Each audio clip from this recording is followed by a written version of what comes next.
Kadang yang nentuin masa depan itu bukan siapa yang paling besar, tapi siapa yang paling berani berubah. Dunia kopi sekarang lagi ngalamin hal itu. Ada satu pemain baru yang pelan-pelan mulai bikin raksasa lama gelisah. Berasal dari Asia, tumbuh dengan kecepatan gak masuk akal. Dan yang paling menarik, keberhasilannya ternyata ada hubungannya sama Indonesia. Bukan karena pohon kopi yang berasal dari Indonesia, tapi justru dari kelapa kita. Sebuah kolaborasi yang kelihatannya sederhana, tapi bisa jadi langkah awal buat ngubah peta industri kopi dunia. Dan mungkin untuk pertama kalinya, kita bakal lihat bagaimana berkah kerjasama dengan Indonesia bisa bikin satu nama baru berdiri sejajar atau bahkan lebih tinggi dari Starbucks. Inilah Luckin Coffee.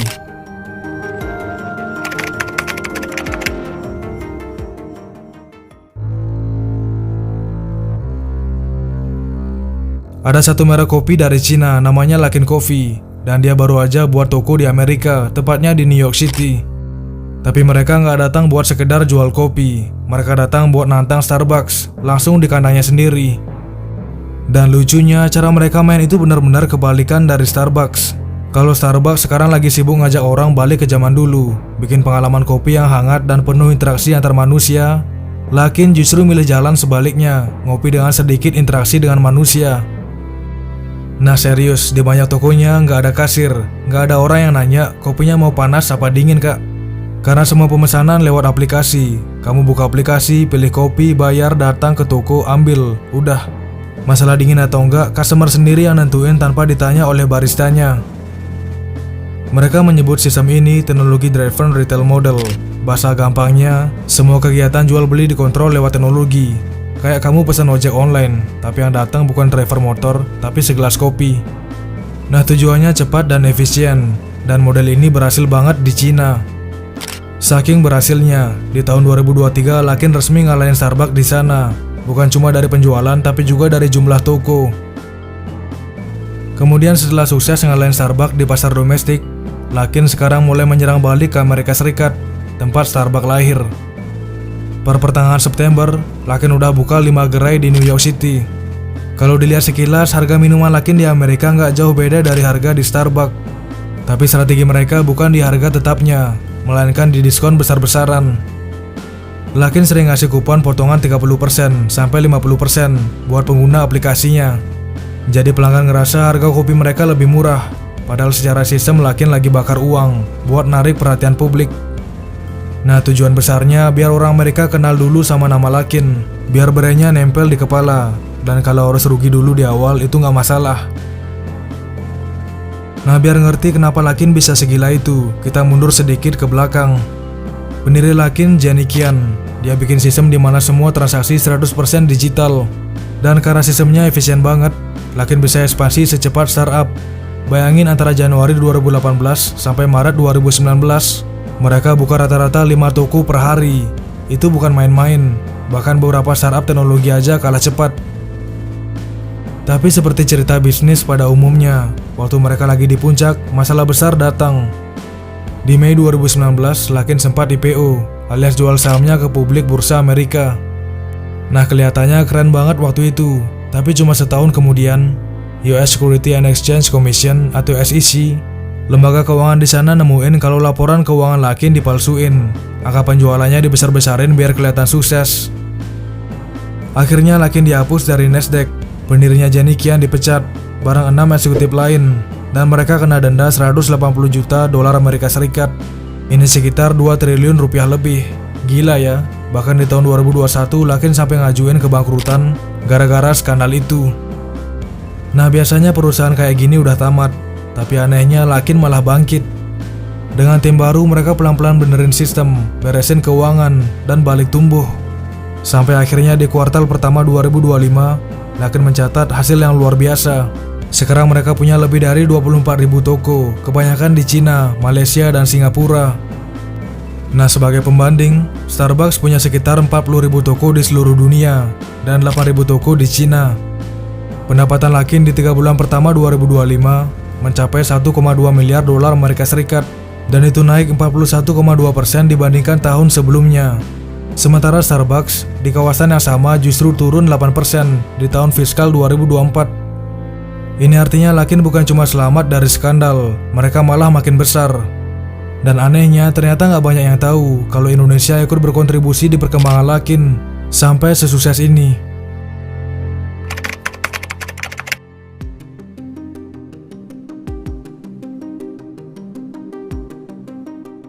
Tapi ternyata kisah Luckin Coffee nggak cuma berhenti di soal teknologi dan kecepatan.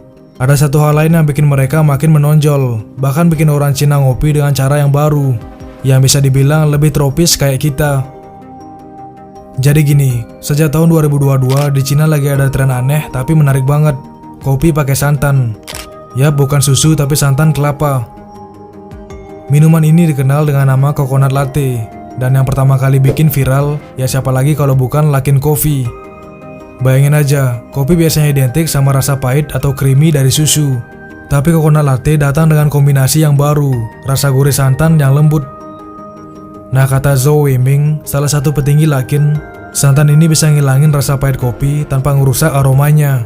Dan hasilnya, boom, sejak pertama kali diluncurkan pada April 2021, coconut latte mereka udah terjual lebih dari 100 juta cangkir cuma dalam setahun. Dan yang lebih menarik lagi, bahan baku utamanya bukan dari Cina, tapi dari Indonesia. Tepatnya dari Kepulauan Banggai, Sulawesi Tengah. Luckin Coffee bahkan resmi kerjasama dengan pemerintah Kabupaten Banggai sejak Maret 2025. Nah, dalam perjanjiannya, Luckin bakal dapat pasokan 1 juta ton kelapa selama 5 tahun buat dijadiin santan premium mereka. Sampai-sampai pulau-pulau penghasil kelapa itu sekarang dijuluki sebagai Luckin Exclusive Coconut Island.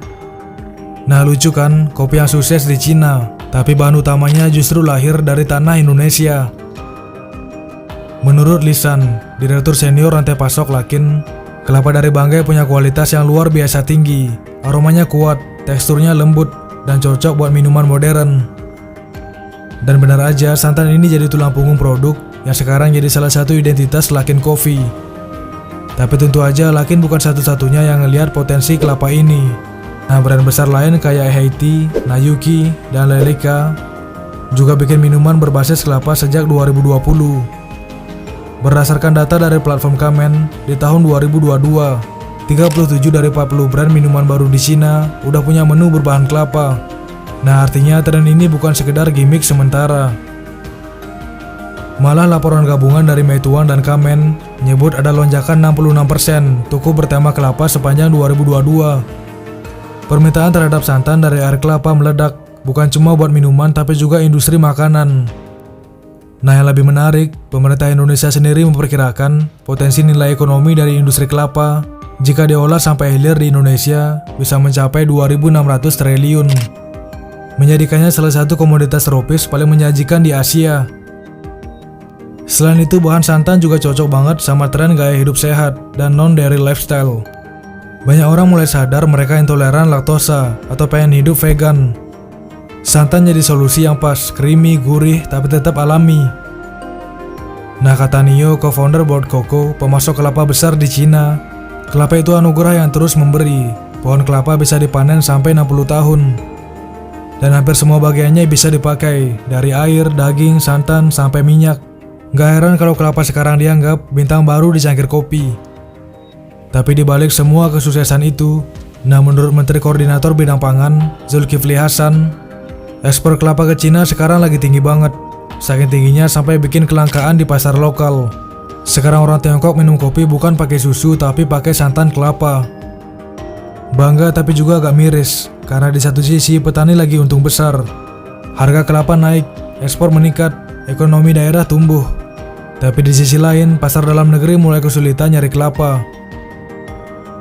Nah, Zulha sendiri bilang pemerintah nggak bakal nahan ekspor, karena ini peluang emas buat petani.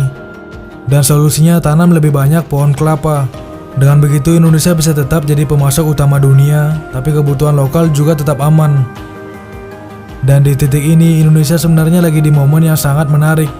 Kita nggak cuma lagi jadi pemasok bahan baku, sekarang kita juga lagi didorong jadi kekuatan baru di industri kopi dunia. Indonesia punya 54 indikasi geografis untuk kopi, dari Gayo sampai Toraja. Artinya setiap daerah punya karakter unik, dan itu kekuatan besar. Apalagi sekarang setelah World of Coffee atau WOC Jakarta 2025, posisi Indonesia makin kuat di peta kopi dunia. Kita udah di peringkat keempat produsen kopi global, dan targetnya ngalahin Vietnam, biar bisa duduk di posisi kedua. Nah, kombinasi antara kopi lokal dan santan banggai, ini bisa jadi senjata baru Indonesia, buat masuk pasar global dengan identitas yang kuat. Kopi yang bukan cuma enak, tapi juga mencerminkan budaya tropis kita.